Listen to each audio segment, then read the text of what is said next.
Hello everyone. अपने last video में मैंने मीनोपॉज के बारे में काफ़ी डिटेल जानकारी आपको बताई थी।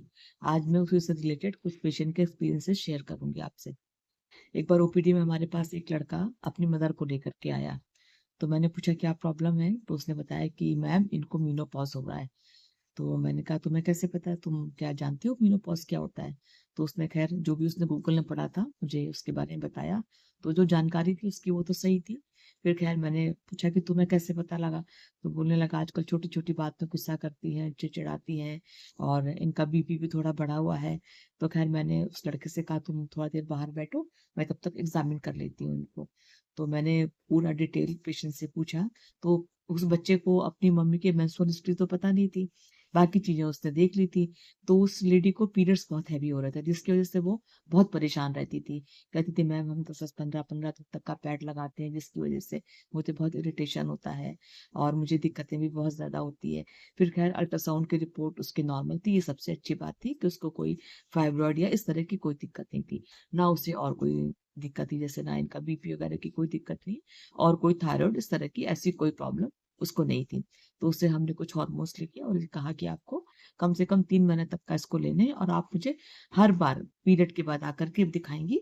और फिर उसके बाद मैंने उस लड़के को भी अच्छे से एक्सप्लेन कर दिया कि बेटा ये सब चीजें नॉर्मल है, इसमें कोई ऐसी दिक्कत नहीं है। बस सबसे अच्छी बात है कि तुम्हारी मम्मी को कोई अल्ट्रासाउंड की रिपोर्ट नॉर्मल है, इसमें कोई फाइब्रॉइड नहीं है, तो इनको ऑपरेशन वगैरह की जरूरत नहीं पड़ेगी। और तुम इनकी प्रॉपर दवा करो और अपने हाथ से इनको दवाई खिलाना। तो खैर अब एक ही बच्चा था उनका, तो मदर को तो सब लोग वैसे भी ज्यादा वो करते हैं, स्पेशली देखा है मैंने लड़के ज्यादा अपनी माँ के करीब रहते हैं। फिर खैर उसने जो भी था दवा वगैरह उस लेडी ने लिया होगा, उससे हार्मोन अच्छे से पेशेंट लेता है तो उसको आराम तो होता ही है, इसमें तो खैर कोई शक नहीं। फिर खैर उस पेशेंट ने प्रॉपर दवा अच्छे से करी और अगली बार उसको पीरियड जो था वो बिल्कुल ठीक आया। तो मैंने उसको नेक्स्ट साइकिल का फिर समझा के भेज दिया। तो इस तरह से उसने करीब 3 से लेकर के 6 महीने तक का किया, तो उसकी और सारी रिपोर्ट नॉर्मल थी, तो कोई दिक्कत नहीं। तो उस लेडी के नेचुरली नॉर्मल तरह से पीरियड्स बंद हो गए और धीरे धीरे वो ठीक भी हो गई। तो ये जब एक्चुअली जब बच्चे लोग अपने मतलब मदर को लेकर के आते हैं, थोड़ा सा एक इमोशनल फील हमें भी आती है कि देखो मतलब अपने माँ के लिए कितना वरिड है। और बच्चे आजकल के सब जगह पढ़ बढ़ भी लेते हैं, तो वो चीजों से हिच नहीं करते कि हमको ये सब चीजें माँ से पूछनी है कि नहीं पूछनी है, या किसी और से सब बातें डिस्कस करना है कि नहीं करना है। तो चलिए ये तो अच्छी बात है। इस तरह की एक दूसरा इवेंट और भी है, उसमें एक पेशेंट थी, उसकी एज करीब 40 ईयर्स होगी। तो वो मेरे पास आई थी, उसको बच्चे नहीं हो रहे थे। तो मैंने उससे पूछा कि तुम्हारी शादी कब हुई? तो उसने कहा शादी तो मैम मेरी 5 साल पहले हुई है, 35 ईयर्स की एज में, और इधर 2 साल से करीब मेरे पीरियड जो है वो मुझे नहीं आ रहे हैं। तो मैंने कहा जब तुम्हारी तो शादी लेट हुई थी तो तुमने उस समय ध्यान क्यों नहीं दिया, क्योंकि ये तो पता ही है कि आजकल पीरियड बंद होने की एज थोड़ी जल्दी हो गई है। तो कहने लगी मैम मेरे पास घर की बहुत सारी जिम्मेदारियां थी, तो उस चक्कर में मेरी शादी थोड़ा लेट हुई है। और उस समय भी मेरे को थोड़ी थोड़ी पीरियड वाली दिक्कतें हो रही थी, तो मुझे लगा कि शायद ये मतलब मेरे मेंटल स्ट्रेस की वजह से होगा और धीरे धीरे ठीक हो जाएगा। तो कुछ दिन तो मैं इंतजार करती रही, फिर उसके बाद हस्बैंड का कहीं बाहर ट्रांसफर हो गया तो वो चले गए बीच में।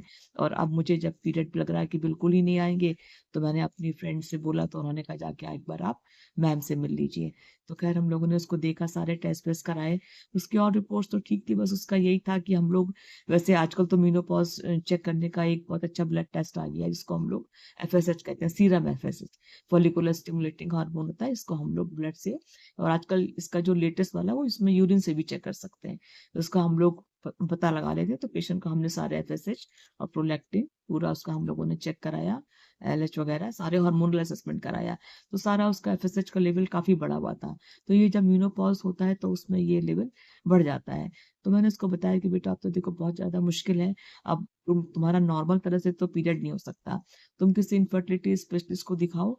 तो अगर तुम्हारा यूट्रस की जो इनरमोस्ट लाइनिंग है वो अगर काम कर रही होगी तो हो सकता हो किसी से तुम्हारा एग वगैरह बोरो करके, क्योंकि आजकल ये टेक्निक भी आ गई है, जब कभी पेशेंट के उसके अपने एग्स काम नहीं करते हैं तो डॉक्टर लोग किसी और का एग बोरो करके उसको बाहर कंसीव करा के तो फिर से यूट्रस में इम्प्लांट कर देते हैं। बहुत सारी चीजें अब नई नई टेक्निक डेवलप हो रही है।